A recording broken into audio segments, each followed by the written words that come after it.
Olá, seja muito bem-vindo ao Tropa de Elite de Jesus. Eu me chamo Suzana e eu sou uma filha muito amada, salva pela graça, uma noiva aguardando o encontro do noivo. Faço parte desse ministério lindo que é comprometido com a palavra e a verdade que é Cristo. Um ministério que nasceu no coração do Pai, um ministério que foi chamado para preparar o caminho do Senhor, preparar para endireitar as veredas, né? Porque logo Ele vem. Para quem não conhece ainda, nós temos reuniões 100% online, são reuniões pela plataforma Zoom, e nós temos também uma agenda aí com muitos compromissos com o Senhor. Então, convido a você a fazer parte conosco, acesse nossas redes sociais para saber mais informações. Amém? Então, vamos lá. Lucas 17, do 3 ao 5, eu vou ler. Aqui é o próprio Jesus ensinando aos apóstolos, falando aos apóstolos. Essa é uma mensagem que a gente já viu aqui no Tropa, né? O Senhor, Ele me trouxe uma palavra essa semana. Ontem eu consegui finalizar, mas não recebi da parte do Senhor de estar trazendo, e sim de estar trazendo esse pó de telha aqui, e louvado seja o Senhor por isso. Amém? Vou ler aqui. Olhai por vós mesmos, e se teu irmão pecar contra ti, repreende-o. Se ele se arrepender, perdoa-lhe. E se pecar contra ti 7 vezes no dia, e 7 vezes no dia vier ter contigo dizendo arrependo-me, perdoa-lhe. Disseram então os apóstolos ao Senhor, acrescenta-nos mais fé. Os discípulos de Jesus, eles testemunharam muitos milagres, né? A gente sabe disso, grandes milagres, notáveis milagres. Eles viram cegos começar a enxergar, eles viram mortos sendo ressuscitados, eles ouviram Jesus ordenar ali que uma tempestade se acalmasse, eles foram testemunhas de muitas coisas, viram milagres ali, viram Jesus, por exemplo, alimentando milhares de pessoas com a multiplicação de apenas alguns pães e peixes, né? Jesus disse, inclusive, que os discípulos fariam coisas maiores do que essas que eles testemunharam. Mas por mais impressionados que os discípulos estivessem com tudo isso, não foram esses milagres que os levaram a duvidar em nenhum momento, a ter esse tipo de dúvida, né? Em nenhum momento eles pediram para que Jesus aumentasse a fé deles. Em nenhum momento a gente vai ler isso nas Escrituras, exceto nesse texto. Esse texto que nós lemos já era o final do ministério de Jesus na Terra, e ali no texto Jesus instrui os discípulos: se o teu irmão pecar contra ti 7 vezes no dia, e 7 vezes no dia ele vier dizendo, estou arrependido, perdoa. E aí eles disseram para ele, Senhor, então aumenta a nossa fé. Então nós podemos imaginar uma situação ali, né? Pedro, o Senhor Jesus falando para Pedro, Pedro, você vai ressuscitar mortos. Pode deixar, Jesus, glória a Deus. Mateus, você vai evangelizar uma cidade inteira com uma pregação. Tá bom, ok, aleluia. André, você vai dar vista aos cegos. Glória a Deus, obrigada, Jesus, pela oportunidade. Interessante que aquele clamor por mais fé não veio porque eles não acreditavam nos milagres, nem porque eles não acreditaram nos mortos que foi ressuscitado, mas veio pela simples ordem de que eles tinham que perdoar as pessoas que ofendessem a eles, que haviam ofendido. E aí eles disseram para Jesus, Senhor, então aumenta-nos a fé. Jesus, ele disse no versículo 1 ali no texto, nesse mesmo texto, ele diz assim, é inevitável que venham escândalos. Versículo 1 do capítulo 17. E a palavra ali, na sua Bíblia, ela pode estar escrito também que venham ofensas, né? Pode estar algum outro tipo de palavra ali. Mas para a gente entender essa palavra ali no original, ela é uma palavra grega que se chama escândalon mesmo. Ela vem do grego que se chama escândalon. E essa palavra, ela significa vara móvel ou gancho de uma armadilha, vara de armadilha. Ela significa qualquer impedimento colocado no caminho, que faz alguém tropeçar ou cair. Ela significa que, como se fosse uma pedra de tropeço, uma ocasião de tropeço. Algo que é causa de tropeço. Qualquer coisa ou pessoa pela qual alguém se torna presa. Essa palavra, ela significa colocar uma armadilha no caminho de alguém.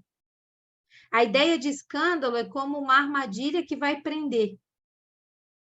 Nesse caso aqui, se refere a ofensas que alguém pode cometer contra a pessoa.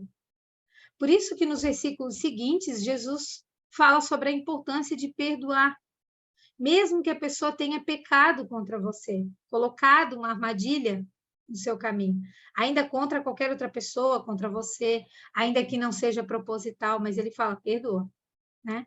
Jesus ali no versículo 1, ele diz, é inevitável que venham as armadilhas para prender você. No versículo 2, ele diz, seria melhor que essa pessoa fosse lançada no mar com uma pedra de moinho amarrada no pescoço do que levar um dos meus amados, dos meus pequeninos, dos meus amados a pecar. E aí ele diz no 3, olhai por vós mesmos, se o teu irmão pecar contra ti, repreende-o, mas se ele se arrepender, perdoa. Então, a ofensa, ela é uma armadilha. E qualquer pessoa que tenha preparado a armadilha para pegar um animal, né, sabe que uma armadilha, ou se já pescou, se já foi caçar algum animal, sabe que a armadilha ela precisa de duas coisas. Ela precisa estar escondida, porque ela não fica aparente, né, para pegar o animal, ela precisa estar escondida, para que o animal caia sem percebê-la, então ela vem disfarçada, e ela também precisa ter uma isca para atrair a presa, né? É como uma vara de pescar. Tem o anzol, que é a armadilha, e tem a minhoca, que é a isca. Ou uma arapuca, né? Aquelas coisinhas, aquelas caixinhas de pegar os bichos lá, que tem aquela madeirinha assim que fica em pé, que é a armadilha, e a comidinha que põe embaixo, que é a isca. Então é impossível não se ofender, não ficar triste, não se magoar. É impossível isso não acontecer. O problema não são os momentos em que você será ofendido, mas qual será a sua reação com isso? O que você vai fazer com isso? Ou seja, o problema não é o momento em que você cai na armadilha, porque Jesus disse que isso vai acontecer. O problema é como você reage depois disso. E Satanás, ele é o inimigo da sua vida. Isso não é novidade, né? Para ninguém, não é novidade. Ele é o inimigo da sua vida. Ele usa essas duas estratégias quando ele prepara as armadilhas contra você. Então, ele oculta, né, as armadilhas e ele também usa iscas ali. As ações de Satanás, elas não são evidentes, como muitas pessoas pensam, né? Não são aparentes, não são óbvias. Elas são sutil. E ele também ele tem prazer em enganar. Ele é astuto, ele é cheio de artimanha. E a gente não pode esquecer também que ele pode até se disfarçar de mensageiro de luz. Então, ele não vem uma pessoa odiosa, com um problema terrível, ele vem com pessoas que a gente gosta, ele vem numa situação boa. Então, se você não tiver treinado na palavra de Deus, se você não tiver numa vida de oração, de devoção ao Senhor, né, se preparando com isso, se você não tiver separando isso corretamente entre bem e mal na sua vida, você vai ter dificuldade de reconhecer essas armadilhas. E quando você cair, você vai ter dificuldade de sair desse local. Você vai ter dificuldade de sair dessa armadilha. Um dos tipos de armadilha mais enganoso e traiçoeiro é algo que todo cristão, né, já teve que enfrentar ou enfrenta e, de repente, nem percebe, que é a armadilha da ofensa. Na verdade, a ofensa em si, ela não é mortal, porque Jesus falou que a gente vai se ofender, né? Só que o problema é quando a gente permite que ela alimente o nosso coração. Aí, então, a gente fica preso nessa armadilha, preso nessa ofensa. Pessoas ofendidas geralmente produzem muitos frutos ruins, né? Como a dor, como a ira, como escândalo, como ciúme, como ressentimento, disputa com a pessoa que ofendeu, amargura, inveja, raiva. Quando você dá importância para a ofensa, algumas das consequências disso são os insultos, ataques, feridas, divisão, separação, o relacionamento fica quebrado, fica insegura, começa a acontecer traição, ódio e tantas outras coisas. Tudo isso por aceitar a armadilha da ofensa, por permanecer ofendido. Tudo isso porque Satanás coloca no caminho uma armadilha de ofensa e a gente permanece ali, a gente aceita isso. Geralmente, As pessoas que se sentem ofendidas, elas não percebem que caíram em uma armadilha. Elas não estão cientes da sua condição, porque estão concentradas no mal que alguém fez a elas. As pessoas ofendidas, elas permanecem em um estado de negação. A maneira mais eficaz e mais assertiva do inimigo cegar você é fazendo com que você se concentre em si mesmo. E só para a gente abrir um parênteses aqui, é por isso que a gente fala muito sobre isso aqui, eu não gosto dessas teorias de teologia, de ensino, de se amar, de se valorizar, de se autoconhecer, de se coisarada de qualquer coisa disso. Né? E para mim isso é uma isca, é um caminho muito perigoso e é uma balela, porque a Bíblia ela ensina a gente a morrer, e não se autovalorizar, se autoamar, se auto qualquer coisa. Isso é um caminho muito perigoso que você pode estar entrando, é uma armadilha que você pode estar indo, ó, ladeira abaixo. Porque a gente precisa conhecer Jesus. Quando a gente conhece Jesus, a gente conhece a nós mesmos. Quando a gente conhece quem Cristo é, nós conhecemos a nossa identidade, porque a nossa identidade está em Cristo. Todas as outras coisas são distrações. Então, a gente precisa tomar muito cuidado com esses ensinos, porque ele eleva um nível de expectativa, a gente começa a achar que o universo é o nosso umbigo, sabe? E aí a gente cai nessa armadilha de Satanás. Então, é muito, muito perigoso isso aí. Eu tenho que entender que eu sou amada por Deus e que Cristo ele é suficiente na minha vida. Isso é suficiente.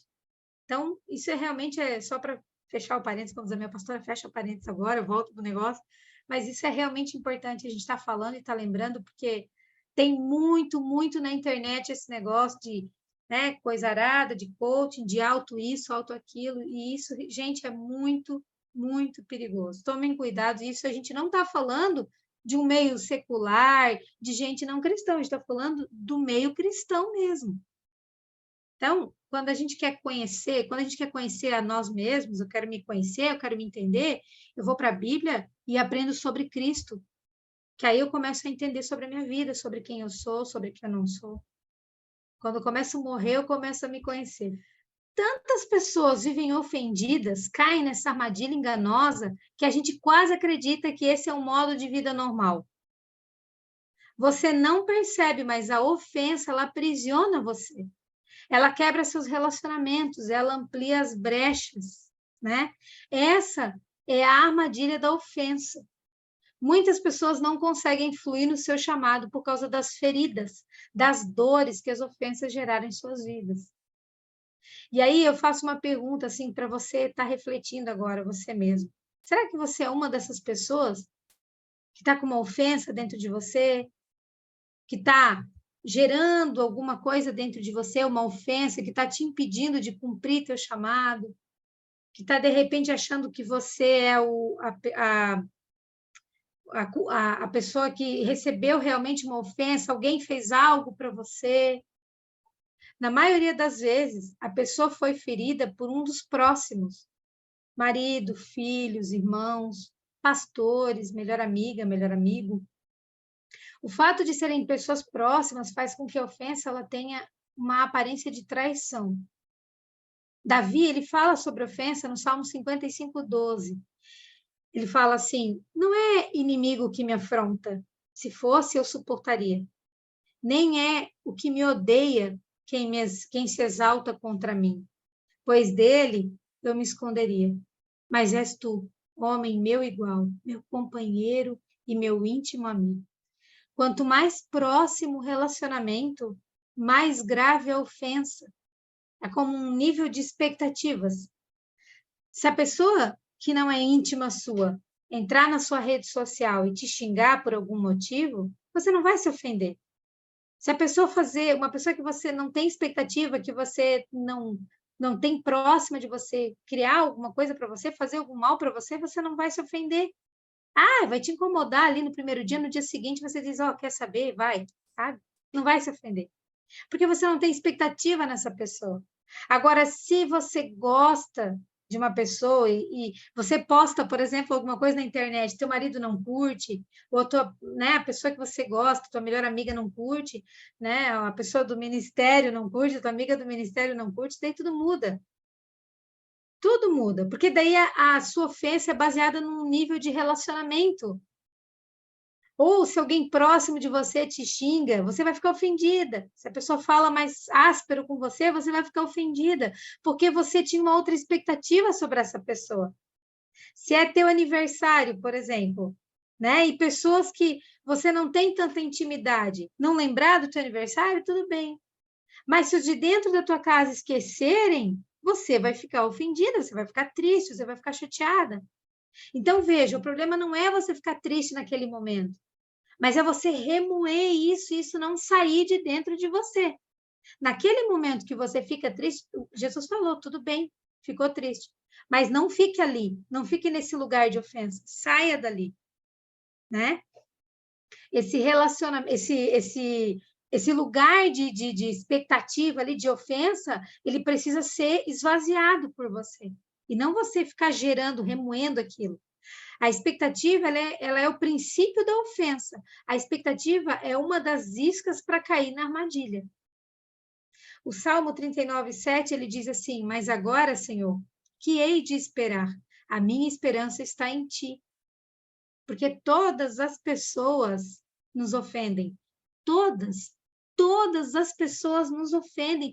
Todas vão nos entristecer, exceto Jesus. Por isso que a nossa expectativa tem que estar no Senhor, como diz ali no Salmo. Minha esperança está em Ti. Minha expectativa tem que estar no Senhor. Porque todas as pessoas, quando a minha expectativa for zero nas pessoas, eu não vou mais me ofender dessa maneira com as pessoas.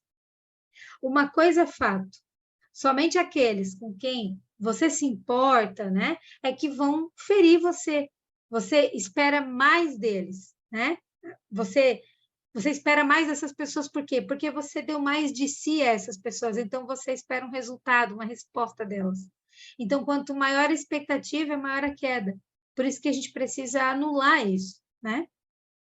A ofensa, ela é uma das principais armadilhas usadas pelo diabo para levar as pessoas cativas, para deixar essas pessoas presas a ele. A ofensa prende a pessoa ao diabo.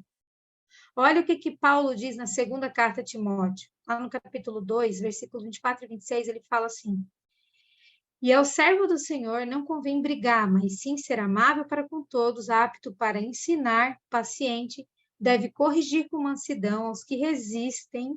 Quem resiste? Os ofendidos. Então, ele deve corrigir aqueles ofendidos, na esperança de que Deus conceda arrependimento, levando eles ao conhecimento da verdade, para que assim eles voltem à sobriedade e escapem da armadilha do diabo que os aprisionou para fazer a sua vontade. Então, a pessoa se ofende, vai lá para a jaula, né, para a gaiola da ofensa, que pertence ao diabo, o diabo prende a pessoa ali e a pessoa começa a fazer a vontade do diabo. Ou seja, a pessoa resistente está presa na armadilha do diabo para fazer a vontade dele, mesmo não sabendo. Quem é a pessoa resistente? É a pessoa ofendida. É aquela pessoa ofendida que, quando você vai falar com ela, ela já não ouve mais. Ela quer continuar alimentando a ofensa. Ela quer continuar alimentando essa dor. Ela já está ofendida e aí ela resiste a ouvir qualquer coisa. Ela tem razão, porque ela foi ofendida, então ela quer continuar assim. A pessoa ofendida, ela não percebe, ela não sabe que está ofendida. Então, ela pensa que ela foi injustiçada, ela está ferida. Poxa, alguém machucou ela, né? E existem duas principais categorias de pessoa ofendida. Aquelas que foram tratadas, né, injustamente, que aconteceu alguma coisa realmente, ela foi realmente injustiçada ali, em alguma situação, e aquela que acredita que foi tratada injustamente. Mas a verdade é que não faz diferença, porque as duas estão ofendidas e as duas entraram na jaula da ofensa. Ficaram lá. As duas permanecem naquela jaula. Mas uma forma usada pelo inimigo para manter você preso à ofensa é manter você oculta, encoberta pelo orgulho, que é uma outra isca de Satanás. O orgulho, Ele impede você de admitir a real condição que você está. Eu vou dar um exemplo pessoal. Uma vez eu fui muito, muito ferida numa situação, né? Uma situação pessoal minha. E aí as pessoas diziam assim para mim: Nossa, eu não acredito que a pessoa fez isso com você. Poxa, não, né? Como que pode? Como que você tá? Você tá triste com isso? Nossa, você deve estar muito chateada. E aí, sabe o que eu respondia? Eu dizia assim: Não, não tô bem, não tô triste. Nem acho que foi tanto assim. Então, o que que eu fazia? Eu me convencia de que eu não estava triste, de que aquilo não tinha me ferido, mas na verdade eu estava. Então, eu encobria aquilo pelo orgulho, eu mascarava a verdadeira condição do meu coração. Só que dizer que está tudo bem também é um problema, porque impede você de resolver essa situação, de resolver o sentimento e de ser livre disso, entende? De perdoar, de perdoar a pessoa, de resolver essa situação. Então, o orgulho impede você de lidar com a verdade. Ele distorce a sua visão. Você nunca muda quando pensa que está tudo bem. Você não muda quando você pensa ou quando você é a pessoa que está certa nisso. O orgulho, ele endurece o coração. Ele cega os olhos do entendimento. Ele te impede de viver a mudança de coração. E como que a gente pode se libertar dessa situação? Está escrito ali em Timóteo: arrependimento. Arrependa-se dessa situação. Arrependa-se de ter encoberto o seu sentimento, a ofensa, o que você estava vivendo. Arrependa-se disso. Ali diz: Deus lhe conceda arrependimento, levando ao conhecimento da verdade. Reconheça a situação. Faça a sua techuvá. Volte ao lugar de conserto de tudo isso, para que assim voltem à sobriedade e escapem da armadilha do diabo. O orgulho, ele pode tanto endurecer seu coração e camuflar seus sentimentos, como ele faz com que você se veja como uma vítima. Em outras situações, você se vê como vítima. Por exemplo, eu fui maltratado, eu fui julgado injustamente, e é por isso que eu sou assim. E por acreditar que você é inocente, que você foi acusado injustamente, então você retém o perdão. Você acha que o outro é que tem que te pedir perdão. Isso é muito sério, porque a gente já sabe, né? Nossa, isso na teoria do crente é tão conhecido, a gente sabe que o perdão é para nós, não é para o outro. Então, só porque você foi maltratado, você não tem permissão de ficar preso a uma ofensa. Você não tem permissão, o erro do outro não justifica que você erre. Jesus disse para você: perdoa. Essa pessoa machucou você. Essa pessoa feriu você. Mas Jesus sabe disso. Ele viu. Jesus disse: perdoe essa pessoa, porque eu já perdoei. Hebreus 3:13 diz que os corações, eles são endurecidos pelo engano do pecado. Se você não tratar uma ofensa, ela produz mais frutos de pecado, como amargura, como ira, ressentimento. Essas coisas endurecem o coração. E aí você começa a perder a capacidade de ouvir a voz de Deus. Não que Deus faça isso. Deus é o mesmo sempre, ele continua falando. Lembra de Adão? A gente sabe, depois que Adão pecou, ele se escondeu de Deus. Deus veio do mesmo jeito falar com ele, na mesma hora de sempre. Mas você se torna endurecido. Você se torna endurecido para as coisas espirituais, você começa a fechar seus canais espirituais. Você começa a se achar indigno, você acha que Deus não está ouvindo, você já acha que não nada. Então você está tão envolvido com as tuas ofensas, com as tuas amarguras, com as tuas dores, que não consegue ouvir Deus falando. Na maioria das vezes, quando você é ofendido, você se vê como vítima e culpa aqueles que te feriram.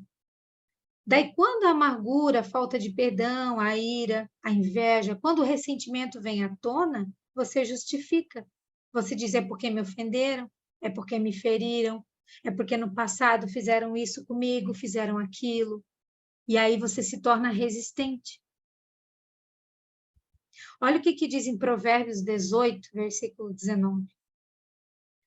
Um irmão ofendido resiste mais que uma fortaleza, e as suas contendas, as suas brigas, as suas confusões são ferrolhos, são trancas, são como trancas de um castelo. Ou seja, ele está dizendo ali que é mais difícil alcançar um irmão ofendido do que conquistar uma cidade fortificada. Para você entender, as cidades fortes, elas tinham muros ao redor delas, né? Elas tinham muros. Esses muros, eles eram as fortalezas da cidade. Essas fortalezas, elas protegiam a cidade de todo tipo de ameaça, né? Ninguém podia entrar na cidade, porque tinha essas fortalezas. Então, quando você se ofende, você começa a criar essas fortalezas, como essas ali dessas cidades. Para quê? Para proteger você, para proteger seu coração, a sua alma, né? E evitar futuras feridas. E ninguém consegue entrar. Só que sabe quem é que administra essas fortalezas? O diabo. É ele que envia mensageiros dele para proteger essas fortalezas. Aí ele envia mensagens ali. Só que tem mais um problema aqui, que você também não consegue sair. Sem que você perceba, essa fortaleza se torna uma prisão para você. Embora essa fortaleza tenha sido levantada para te proteger, ela passa a ser uma fonte de distorção, porque ela guerreia contra o conhecimento de Deus.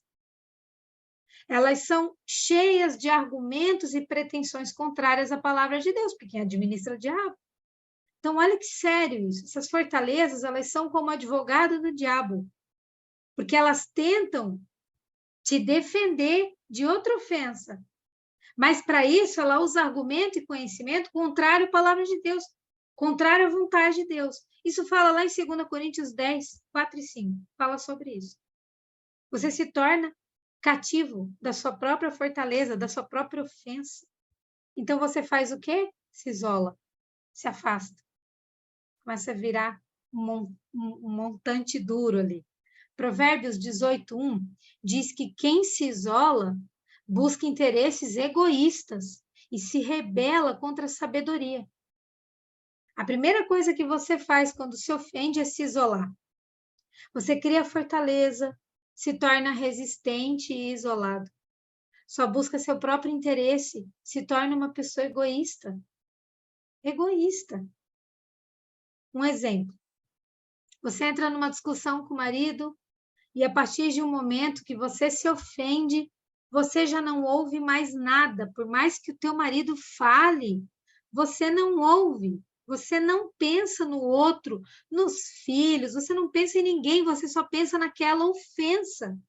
Então, nesse momento, você só quer ter razão, você só quer se defender, você só quer se justificar, você quer que a sua palavra tenha razão, você quer ganhar ali nos argumentos. Você só pensa em você e nos teus argumentos. Fala o que não deve, faz o que não deve e não percebe. Porque você está buscando os teus interesses, os teus direitos pessoais. Você não pensa mais num todo. E isso não é só numa discussão com o marido. É no relacionamento com o trabalho, com a igreja, é no tropa, é na família e até no relacionamento com Deus. Porque a gente também se ofende com Deus. Quando a gente vai falar, vai pedir alguma coisa para Deus e Deus diz não, quando acontece alguma coisa que Deus está trabalhando, disciplinando, porque a Bíblia diz que ele disciplina os filhos. Quando acontece alguma coisa, Deus faz alguma coisa na nossa vida que a gente não gosta, que a gente não quer, ou que a gente criou expectativa diferente, aí a gente se ofende com Deus. Aí a gente começa a fazer tudo isso aqui, começa a ofender a santidade de Deus. Começa a perturbar Deus. Começa a ser rebelde. Mas perceba uma coisa, e isso é muito importante, isso é a chave para você entender. Mesmo que alguém te ofenda, foi você que entrou na armadilha. Foi você que mordeu a isca.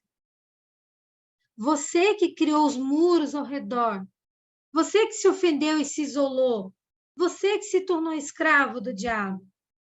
Porque Jesus disse, não guarde ofensa, perdoe, bote fora, libera isso de você, saia dessa armadilha. A ofensa é sinal de que você caiu na armadilha. Mas você pode decidir sair da armadilha ou fazer a vontade do diabo. A pessoa faz alguma coisa para você? Faz. Ele disse que vai fazer. Mas você precisa se libertar disso, sair disso. Eu lembro que na época que eu recebi esse ensino sobre ofensa, eu e meu marido, a gente passou por uma experiência bem naqueles dias ali. A gente tinha saído para ir no supermercado, logo que a gente saiu no carro, assim, a gente estava conversando, e uma bobeira, assim, a gente se desentendeu, e a gente começou a se discutir ali dentro do carro, diabo sempre alerta, né? Não perde uma oportunidade, uma bobeirinha, os dois se ofenderam. Cada um do seu jeito ali, cada um com a sua razão. Eu caí na armadilha. Eu fiquei toda magoada, toda cheia de feridinha ali, né? O diabo já veio com a gaiolinha assim aberta, né? Com a portinha aberta e disse: vem cá. E aí, puf, entrei lá na gaiolinha. E aí eu lembro que um tempo depois, fiquei ali dentro da jaulinha, toda ofendida, o Espírito Santo me pegou. E ele falou assim: você vai permanecer na ofensa? Pô, eu estava com a palavra pronta para ministrar. Entrei na jaula ali, na gaiola da ofensa. Ele falou: você vai ficar aí presa? Sabe, a impressão que eu tinha era de ver a gaiolinha, assim, na hora que o Espírito Santo trouxe ao meu coração. Assim, ele falou: você vai ficar aí na gaiola? E no momento oportuno, glória a Deus, eu pedi perdão, né, pela minha falha. Claro que não é delicioso fazer isso, né, gente? A gente faz porque tem que fazer, a se libertar mesmo.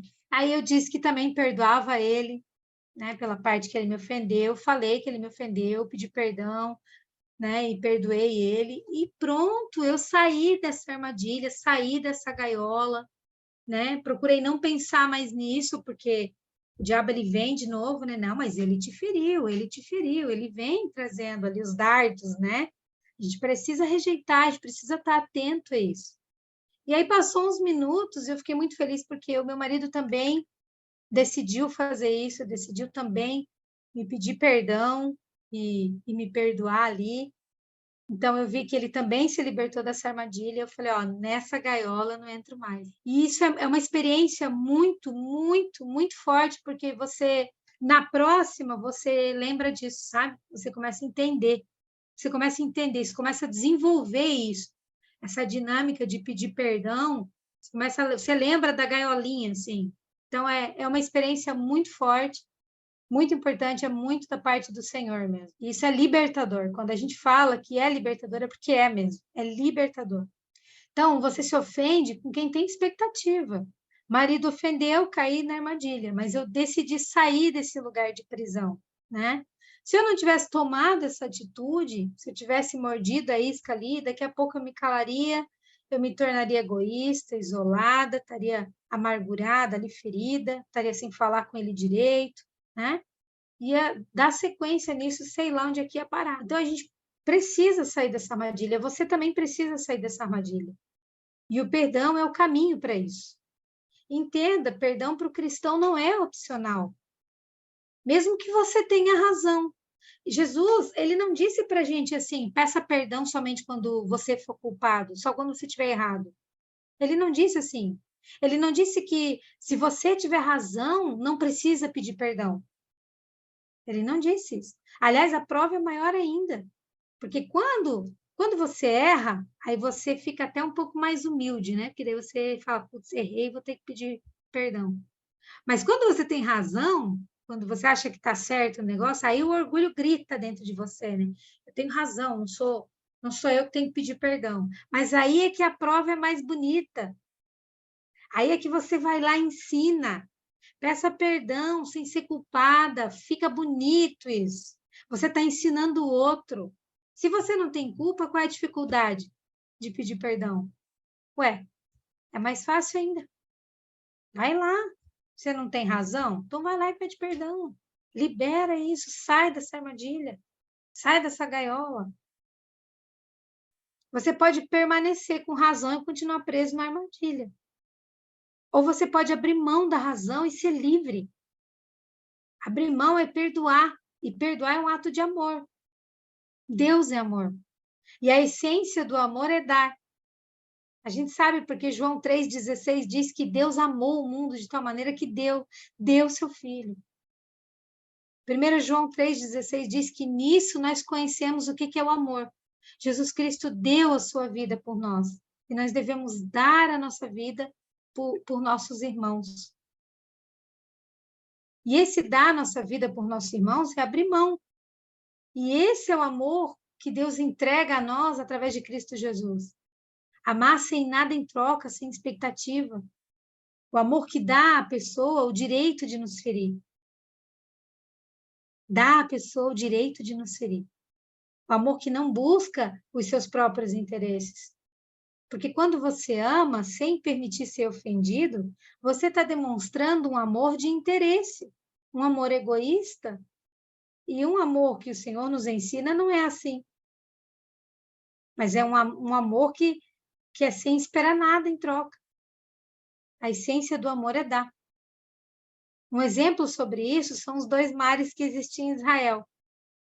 O mar da Galileia recebe e fornece água livremente. E possui vida abundante nele. O mar da Galileia, a água do mar da Galileia, ela é levada através do Rio Jordão e vai até o Mar Morto. Mas o Mar Morto, ele só recebe água. Ele não fornece para lado nenhum. E olha o nome dele, Mar Morto. Porque ele não dá para ninguém, ele não dá para mar nenhum, ele só recebe. Mar Morto é o contrário do amor. O contrário do amor é ódio. Não raiva, porque ódio não é raiva, ira, sentimentos. Ódio é ausência do amor. Quando você se ofende, você sai desse lugar de mar da Galileia e você entra num lugar de mar morto, que não gera vida. Por causa das fortalezas que você levanta para se isolar. E não é possível gerar vida sozinho. Quando você está sozinho, você não tem para quem dar nada. E olha o que Jesus disse em Mateus 24:10. Naquele tempo, muitos ficarão escandalizados, trairão e odiarão uns aos outros. Se ofende, cria fortaleza, resiste, se isola, se afasta das pessoas. Já percebeu que a maioria das pessoas que vive pelas ruas, né, ou encarcerados, pessoas que estão envolvidas com prostituição, enfim, né, estão em algum tipo de situação difícil. Na grande maioria das situações, essas pessoas elas já conheceram a palavra? Pessoas que já estiveram envolvidas, né, mas alguém fez mal para elas, e fez realmente, alguém fez mal para elas, e agora essa pessoa, ela vive nessas condições, afastada, em situação difícil. Estão, como Paulo disse ali em 2 Timóteo 2, presas na armadilha do diabo, fazendo a vontade dele. Porque estão ofendidas, se ofenderam em algum momento da vida deles, se ofenderam. E só sai dessa prisão quem abre mão da razão. Veja bem, quem perde mais? A pessoa que te feriu ou você que está presa numa armadilha fazendo a vontade do diabo? Mesmo que não perceba. Ofensa, orgulho, ódio, isolamento, morte. Deixa eu dar um outro exemplo de pessoa ofendida. Absalão. Absalão e Amnon. Não sei se todo mundo conhece essa história, mas Absalão e Amnon eram filhos do rei Davi, né? Irmãos de mãe diferente. E Amnon cometeu uma grave ofensa contra a sua meio-irmã Tamar. Né? Absalão e Tamar eram irmãos de uma mãe e Amnon de outra mãe, todos filhos do rei Davi. Amnon, ele teve desejos pela sua meia-irmã. E aí, então, ele fingiu estar doente, pediu para o seu pai que permitisse que Tamar fosse servir comida para ele no quarto. Ele faz todo uma estratégia ali, faz todo um enredo ali, né? E quando ela foi até o quarto dele, ele ordenou que os criados saíssem e ele violentou Tamar. Ele a estuprou. E pior, depois disso ele a desprezou, ele a humilhou. Mandou que ela fosse retirada dali, da sua presença. Ele destruiu a vida de Tamar. Tamar, ela era uma princesa, ela era virgem. Pensa o que aconteceu com a vida dela. As virgens eram marcadas, as pessoas sabiam quem eram, elas usavam o manto, tanto que na história ele destrói o manto dela, porque agora ela não era mais virgem. Essa história ela está lá em 2 Samuel, no capítulo 13. Eu recomendo que você leia depois com calma toda essa história, porque ela é muito profunda. Então veja o que Amnon fez com a meia-irmã ali. Tamanha ofensa que gerou. E Absalão esperava que o rei Davi, que era o pai deles, fizesse algo. Embora ele tenha ficado furioso, né? Ele não tomou uma providência segundo o que Absalão esperava. E Absalão achou injusto. Absalão não gostou, ele se ofendeu. E Tamar, ela sofreu a ofensa. Mas Amnon estava de boa. Tamar, ela tinha razão na história. Ela foi violentada, ela foi estuprada. Tamar tinha razão na história. Mas a decisão do rei Davi, de tomar a decisão que ele tomou ali, feriu demais Absalão. Feriu demais Absalão. Absalão pegou sua meia-irmã, levou para casa e cuidou dela. E a Bíblia diz em 2 Samuel 13, 22, que Absalão não falou nada com Amnon, nem bem e nem mal, embora o odiasse por ter violentado a sua irmã Tamar. Absalão não disse nada para o irmão, nada, mas passou a odiar Amnon. Depois de 2 anos, Absalão prepara uma armadilha contra Amnon. Ele matou seu irmão. E mais tarde, ele apronta um monte de coisa também para o pai dele, porque ele também estava ofendido com o pai. Final da história. Final da ofensa, ódio. Ódio não é raiva, porque a raiva você extrapola, vem para fora. Mas é ódio. E ódio é a ausência do amor, porque ele não conseguia mais dar amor para o irmão. É quando eu não consigo entregar mais nada para outra pessoa. O ódio é silencioso, ele não exprime sentimento, ele começa a ser indiferente. Uma vez eu sofri uma ofensa e ela foi alimentada mais outras 2 vezes por outras pessoas também. Ou seja, eu fui ofendida no mesmo ponto mais vezes. E eu percebi que por conta dessa ofensa eu criei uma fortaleza assim ao meu redor.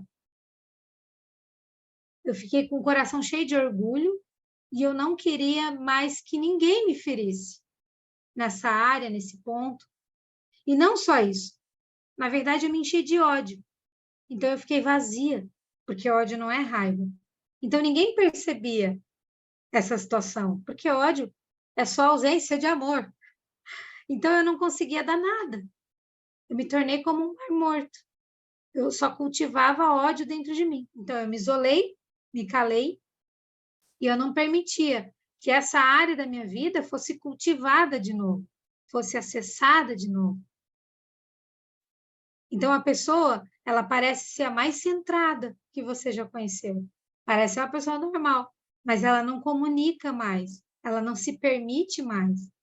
E para sair dessa armadilha, eu precisei entender, eu precisei aceitar, e eu precisei fazer a coisa mais difícil e mais simples, talvez, ao mesmo tempo, que é perdoar. O perdão, ele não é o sentimento, ele é uma escolha. E eu precisei derrubar essas fortalezas, começando a me permitir viver tudo isso de novo, liberar amor de novo, permitir amar de novo, permitir que pessoas me amem de novo, dar acesso para o amor entrar de novo, aceitar, permitir passar pela situação de novo. Mas e se a pessoa me ferir de novo? Eu preciso correr esse risco. Se eu criar expectativa, quanto menos expectativa, menor a ofensa. E perdoar de novo.